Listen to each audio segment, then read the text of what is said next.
estudando o livro O Evangelho segundo o Espiritismo.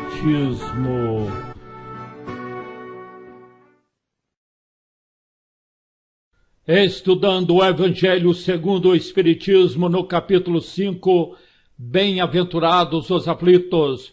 Estudaremos agora o terceiro comentário de Allan Kardec, Causas anteriores das aflições.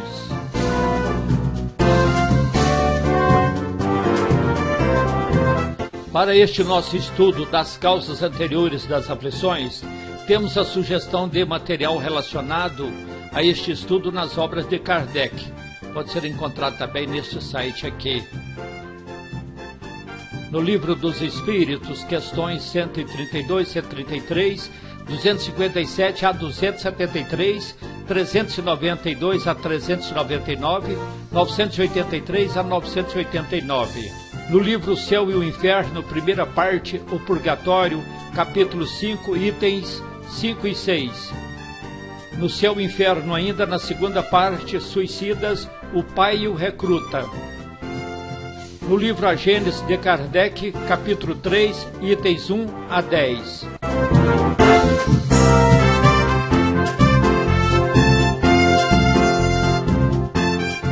Causas anteriores das aflições.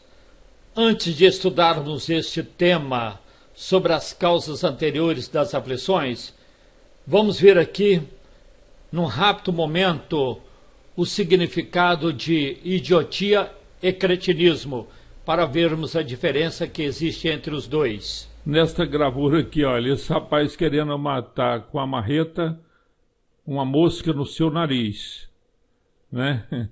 Isso é um caso de idiotia. E o que significa idiotia? Idiotia é um substantivo feminino, tem como característica ou particularidade do que ou de quem é idiota, idiotice. Comportamento, modo de agir, discurso de quem é tido como idiota. Pouca inteligência, ignorância. Na psiquiatria é retardo mental e atraso intelectual profundo, com ausência de linguagem e por vezes acompanhado de malformações físicas. Podemos pegar esta imagem na internet, neste endereço. Aqui nós temos a gravura de uma pessoa que apresenta a doença, o cretinismo. O cretinismo é uma deficiência mental provocada por hipotireoidismo congênito. Durante o desenvolvimento recém-nascido, a ausência da tiroxina, um dos hormônios da tireoide, impede o amadurecimento cerebral normal. Na maior parte das vezes é decorrência de um defeito na formação da glândula, mas pode ser devida a uma deficiência enzimática em um dos passos no processo de síntese do hormônio. A incidência da doença é em torno de 1 em 3.000 nascimentos. A identificação da doença se faz pelo teste do pezinho. Toda criança hoje, felizmente, está fazendo o teste. Teste do pezinho é um processo de triagem neonatal, a partir de uma gota de sangue retirada do calcanhar da criança. Não apresenta sinais nos primeiros meses de vida, o que torna o processo de triagem fundamental para a prevenção de uma deficiência mental. Essa matéria foi pesquisada neste site aqui. Esta figura está neste outro site. Item 6. Mas se há males desta vida cuja causa primária é o homem, outros males há também aos quais, pelo menos na aparência, ele é completamente o estranho, a causa é completamente estranho e que parece atingi-lo por fatalidade. Tal, por exemplo, a perda de entes queridos e a dos que são o amparo da família. Quer dizer, uma grande aflição que nós podemos enfrentar é a perda de entes queridos, e ainda mais quando a família dependia deste ente querido. Ele era o amparo da família. Tais ainda os acidentes que nenhuma previsão poderia impedir. Quer dizer, acidentes que apesar da precaução, dos cuidados, acontecem. os reveses da fortuna que frustram todas as precauções aconselhadas pela prudência. É o caso das pessoas que conseguem um certo sucesso, conseguem se enriquecer. De repente a coisa funciona no sentido contrário, começa a dar para trás. Começa então a sua ruína, apesar da precaução, do cuidado que a pessoa tem no seu trabalho, nos seus negócios.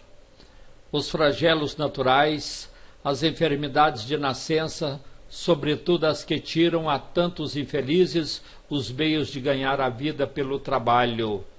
E entre essas enfermidades podemos ver as deformidades, a idiotia, o cretinismo, etc. Os flagelos naturais são esses que acontecem de acordo com os fenômenos da natureza, tempestade, terremotos, erupções de vulcões que estavam inativos e tantos outros.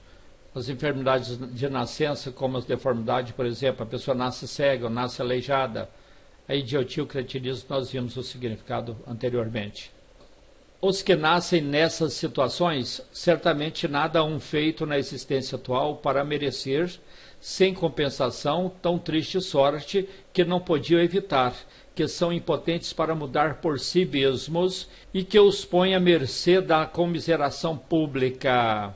Por que, pois, seres tão desgraçados, enquanto ao lado deles, sobre o mesmo teto, na mesma família, outros são favorecidos de todos os modos?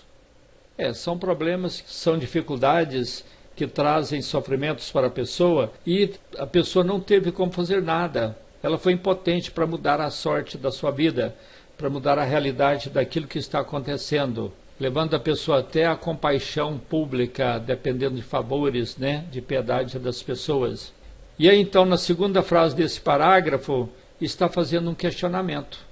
Por que seres tão desgraçados? Por que tem pessoas que sofrem tanto numa mesma família, convivendo com pessoas que têm uma vida feliz, que não tem problema? Por que isso acontece? Que dizer, enfim, dessas crianças que morrem em tenra idade e da vida só conheceram sofrimentos? É uma pergunta. Que dizer então dessas crianças que não fizeram nada, que morreram em tenra idade e durante a sua curta existência foi só sofrimento? Problemas são esses que ainda nenhuma filosofia pôde resolver. Anomalias, quer dizer, irregularidades, desigualdades, que nenhuma religião pôde justificar e que seriam a negação da bondade, da justiça e da providência de Deus se verificasse a hipótese de ser criada a alma ao mesmo tempo que o corpo e de estar a sua sorte irrevogavelmente, definitivamente determinada após a permanência de alguns instantes na terra. Que fizeram essas almas que acabam de sair das mãos do Criador para se verem neste mundo abraços com tantas misérias e para merecerem no futuro uma recompensa ou uma punição qualquer, visto que não hão podido praticar nem o bem nem o mal? A outra questão. Então, acreditando na unicidade da existência, numa vida única, vem a pergunta que complementa a pergunta feita no início desse parágrafo. Todavia, por virtude do axioma, isto é, todavia, por virtude da sentença segundo a qual todo efeito tem uma causa, tais misérias são efeitos que hão de ter uma causa, e desde que se admita um Deus justo, essa causa também há de ser justa. Ora, ao efeito precedendo sempre a causa, se essa não se encontra na vida atual, há de ser anterior a essa vida, isto é, há de estar numa existência precedente. Por outro lado, não podendo Deus punir alguém pelo bem que fez, nem pelo mal que não fez. Vou repetir esse negócio, que é muito interessante. Punir pelo bem que fez, nem pelo mal que não fez. Então, por outro lado, não podendo Deus punir alguém pelo bem que fez, e nem punir pelo mal que não fez. Se somos punidos, é que fizemos o mal. Se esse mal não fizemos na presente vida, tê-lo-emos feito noutra. Quer dizer, se não fizemos este mal na vida presente fizemos em outra vida.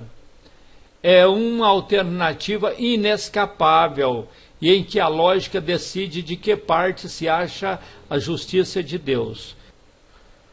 O homem, pois, nem sempre é punido, ou punido completamente na sua existência atual, mas não escapa nunca às consequências de suas faltas. A prosperidade do mal é apenas momentânea. Se ele não expiar hoje, quer dizer, se ele não pagar o seu erro hoje, expiará amanhã, ao passo que aquele que isto sofre está expiando o seu passado.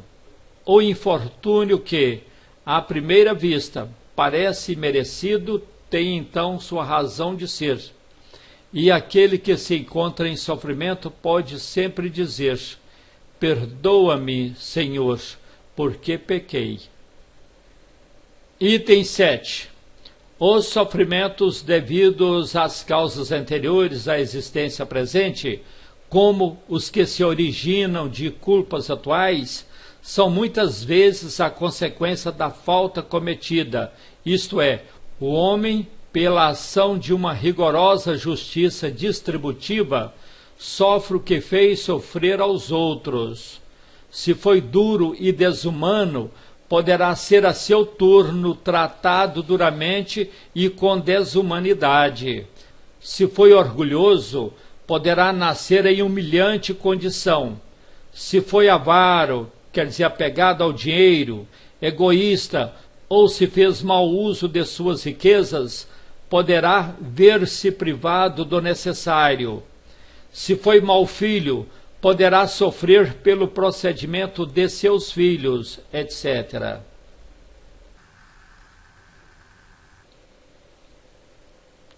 Assim se explicam pela pluralidade das existências e pela destinação da Terra, como mundo expiatório, as anomalias, as irregularidades que apresenta a distribuição da ventura e da desventura entre os bons e os maus neste planeta. Semelhante anomalia, contudo, só existe na aparência, porque considerada tão só do ponto de vista da vida presente. Aquele que se elevar pelo pensamento de maneira a aprender, ou seja, aquele que se elevar pelo pensamento de maneira a compreender toda uma série de existências, verá que a cada um é atribuída, é dada a parte que lhe compete, sem prejuízo da que lhe ou da parte que lhe tocará no mundo dos espíritos. E verá que a justiça de Deus nunca se interrompe. Jamais deve o homem olvidar, ou seja, jamais deve o homem esquecer que se acha no mundo inferior, ao qual somente as suas imperfeições o conservam preso. A cada vicissitude, a cada problema, cumpre-lhe lembrar-se de que, se pertencesse a um mundo mais adiantado, isso não se daria, e que só de si depende não voltar a este, quer dizer, a este mundo, trabalhando por se melhorar. Item 8. As tribulações podem ser impostas a espíritos endurecidos ou excessivamente ignorantes para fazer uma escolha com conhecimento de causa. Quer dizer, são as chamadas reencarnações compulsórias. Mas os espíritos arrependidos, desejosos de reparar o mal que hajam feito e de proceder melhor, esses, isto é, os espíritos arrependidos, as escolhem, quer dizer, escolhem as tribulações e aceitam livremente. Tal o caso de um que, havendo desempenhado mal sua tarefa, pede-lhe a deixem recomeçar para não perder o fruto de seu trabalho. Estas tribulações, portanto, são ao mesmo tempo expiações do passado, que recebe nelas o merecido castigo, e provas com relação ao futuro que elas preparam. Rendamos graças a Deus que, em sua bondade, faculta, permite ao homem reparar seus erros e não o condena irrevogavelmente, definitivamente por uma primeira falta. Item 9. É bom analisar esse parágrafo aqui, que ele tem duas nuances. Quer dizer, nós vamos pegar aqui duas informações muito importantes dentro desse parágrafo. Até aqui, ó, na palavra aprovado, nós vamos ver uma informação muito interessante. Daqui até aqui nós vamos ver uma outra informação também importante, que é a sequência dessa primeira. Então vamos lá. Item 9. Não há crer, no entanto, que todo sofrimento suportado neste mundo denote, quer dizer, apresenta a existência de uma determinada falta. Muitas vezes são simples provas buscadas pelo espírito para concluir a sua depuração e apressar o seu progresso. Assim, a expiação serve sempre de prova, mas nem sempre a prova é uma expiação. Provas e expiações, todavia, são sempre sinais de relativa inferioridade, porquanto o que é perfeito não precisa ser provado. Então vamos ver primeiro a ideia que nós tivemos até aqui, nessas frases que nós lemos. É bom entendermos também, dentro da reflexão que estamos fazendo, que provas e expiações representam sempre sinais de inferioridade. Porque se passamos por expiações e provas, é porque ainda somos espíritos atrasados. Temos algo a resgatar. Temos necessidade de ser promovido, de ser impulsionado ao progresso, ao desenvolvimento espiritual. Certo? Essa foi a reflexão nesse primeiro momento. Agora, vamos continuar aqui no mesmo parágrafo. Pode, pois, um espírito haver chegado a certo grau de elevação e, nada obstante, desejoso de adiantar-se mais, solicitar uma missão, uma tarefa a executar, pela qual tanto mais recompensado será se sair vitorioso, quanto mais rude haja sido a luta. Então aqui nós estamos vendo que um espírito que, quando chegou já num grau evolutivo, que já não tem erros praticamente para ser quitados, não precisa de passar por provas e expiações. Mas nada impede esse espírito de buscar um trabalho que vai oferecer certos problemas, certa dificuldade, certo tipo de sofrimento. E isso que ele pede tem um outro nome, é chamado de missão. Embora ele não tenha nada para pagar, não tenha nada para quitar, não tem necessidade de ser promovido, mas ele vai ter a recompensa. E a maior recompensa dele é porque ele faz isso, ele buscou isso e faz por prazer, realiza por prazer. Tais são especialmente essas pessoas de instintos naturalmente bons, de alma elevada, de nobres sentimentos inatos, que parece nada de mal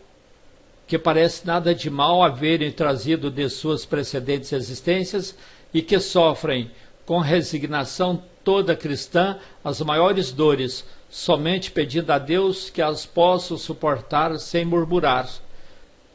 Está vendo? Essas pessoas, então, pedem esse trabalho para ajudar alguém, né? Sem ter necessidade de quitar nada. É um sofrimento por missão, é um sofrimento por amor. Pode-se, ao contrário, considerar como expiações as aflições que provocam queixas e impelem o homem à revolta contra Deus. Agora, aquele sofrimento que leva o homem a ficar revoltado, reclamar contra Deus, isso está na cara, que é uma expiação que ele tem que passar, porque ainda é um espírito atrasado, tem erros a resgatar, mas ainda não sentiu o arrependimento, não sentiu ainda a necessidade de se melhorar, por isso vive revoltado. Sem dúvida, o sofrimento que não provoca queixumes pode ser uma expiação, mas é indício de que foi buscada voluntariamente antes que imposta, e constitui prova de forte resolução, o que é sinal de progresso.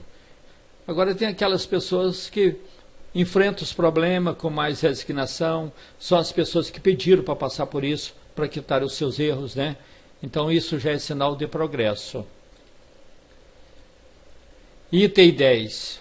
Os espíritos não podem aspirar, ou seja, desejar a completa felicidade, enquanto não se tenham tornado puros. Qualquer mácula, quer dizer, qualquer defeito, lhes interdita, quer dizer, lhes impede, lhes proíbe a entrada nos mundos ditosos, a entrada nos mundos felizes, nos mundos venturosos. São, quer dizer, os espíritos ainda impuros, né? São como os passageiros de um navio onde há pestosos, quer dizer, onde há pessoas com pestes, aos quais se veda, se proíbe o acesso à cidade a que aportem, quer dizer, a cidade onde eles chegaram, até que se hajam expurgado, limpado, purificado da peste, né? Mediante as diversas existências corpóreas, é que os espíritos se vão expungindo, quer dizer, se vão eliminando, apagando, pouco a pouco, de suas imperfeições. As provações da vida os fazem, quer dizer, as provações da vida fazem os espíritos adiantar-se quando bem suportadas. Como expiações, as expiações, apagam as faltas e purificam. Ou seja, as expiações são o remédio que limpa as chagas e cura o doente. Quanto mais grave é o mal, tanto mais enérgico deve ser o remédio. Aquele, quer dizer, a pessoa que está passando por problemas, pois que muito sofre, deve reconhecer que muito tinha a expiar e deve regozijar-se, ou seja, deve alegrar-se à ideia, ou seja, com a ideia da sua próxima cura. Dessa pessoa depende, pela resignação, tornar proveitoso o seu sofrimento e não lhe estragar o fruto com as suas impaciências, visto que, do contrário, terá de recomeçar, terá de fazer tudo de novo.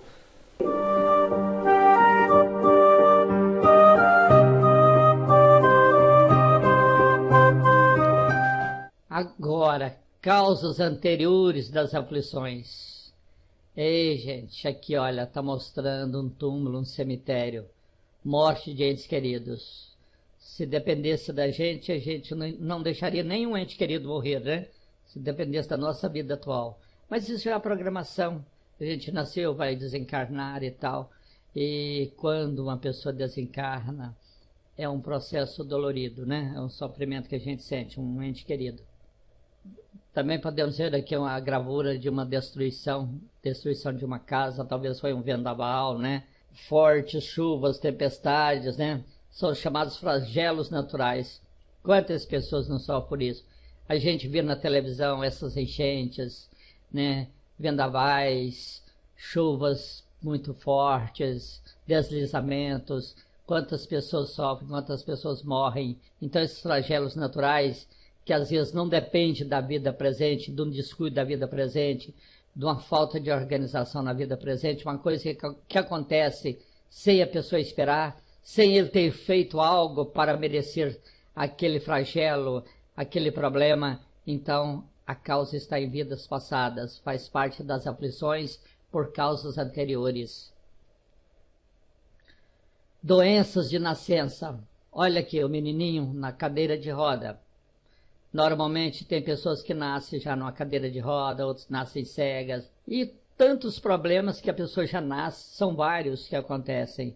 Também a pessoa não fez por merecer nesta vida o merecimento desse sofrimento. Aí você fala, mas é questão de genética, é o problema dos genes do pai com a mãe, que não funcionou direito, que não deu certo, eles são primos e tal, por isso que o filho nasceu assim. Mas se o filho nasceu assim, a culpa não é dele. Né? Ele não fez nada para que isso acontecesse. Se ele está passando por isso é porque ele merece, porque ele precisa. Então onde está a causa? Faz parte também das aflições por causas anteriores. Em relação às aflições por causas anteriores, nós podemos analisar que o homem sofre aquilo que fez os outros sofrerem.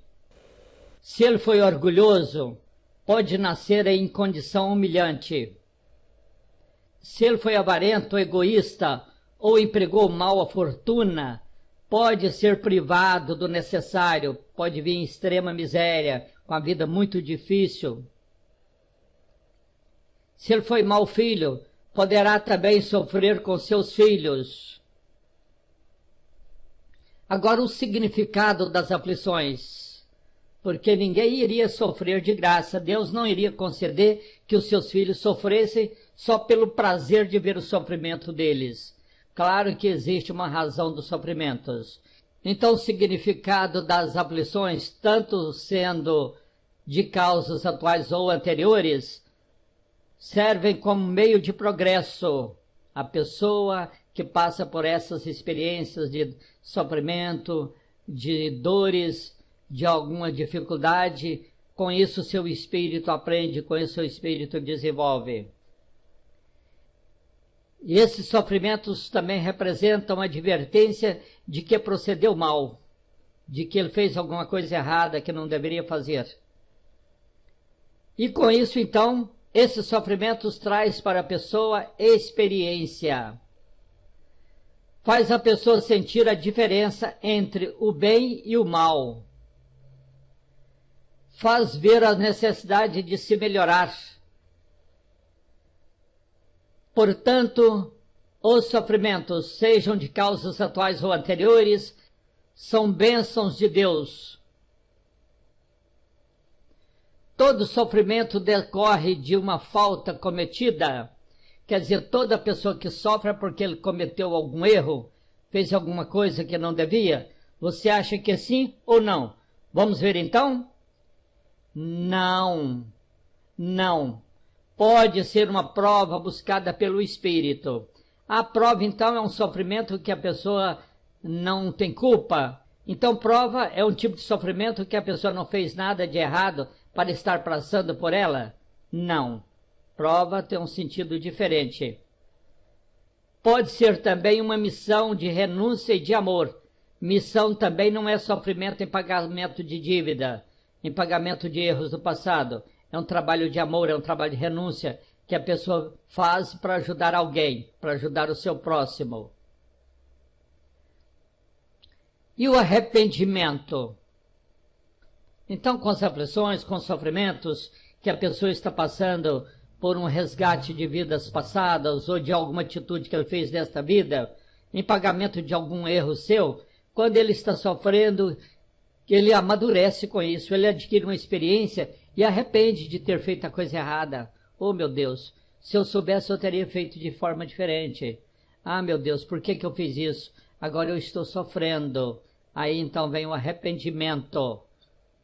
E o arrependido quer reparar o mal, aceita e pode escolher as provas. Quer dizer, ele está arrependido, ele quer pagar o erro que ele fez. Ele aceita e busca as provas que ele quer passar para ele evoluir mais, para ele desenvolver, ou as expiações para ele pagar o erro que ele fez. Que essas expiações também estão servindo de provas, porque com isso ele estará sendo promovido espiritualmente. Para o arrependido, os seus sofrimentos são expiações do passado e provas para o futuro. É isso que nós estávamos comentando agora mesmo. Expiações do passado, quer dizer, ele está quitando algum erro e está sendo testado para uma vida melhor, para ser promovido espiritualmente. E com isto vem um resultado. As expiações apagam as faltas e as provas o fazem progredir.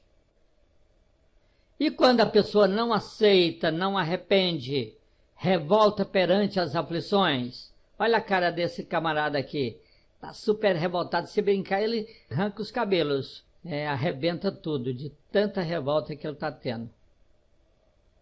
O revoltado não aceita as provas e as tribulações lhe são impostas. Quer dizer, ele não aceita, ele ainda não arrependeu, ele ainda não quer pagar seus débitos. Então ele recebe as tribulações como meio dele poder progredir, dele poder reconhecer os seus erros. São as chamadas reencarnações compulsórias. Para o revoltado, os seus sofrimentos são expiações do passado que resultam em revolta contra Deus. Qual que é o resultado disso? Ele tem que recomeçar as provas, tem que fazer de novo. Ele não aprendeu a lição, ele não aceitou. E qual que deve ser a atitude das pessoas diante do sofrimento? Aquele que muito sofre deve reconhecer que muito tem a expiar e a aprender, e que dele depende, pela resignação, tornar proveitoso o seu sofrimento. Queremos agradecer aos irmãos do Centro Espírita Fraternidade Allan Kardec, CEFAC, da cidade de Taguatinga, Distrito Federal, pelos materiais de estudo metódico da doutrina espírita que eles dispuseram na internet e dos quais nós estamos usando em nossos estudos das obras básicas e na montagem dos nossos vídeos.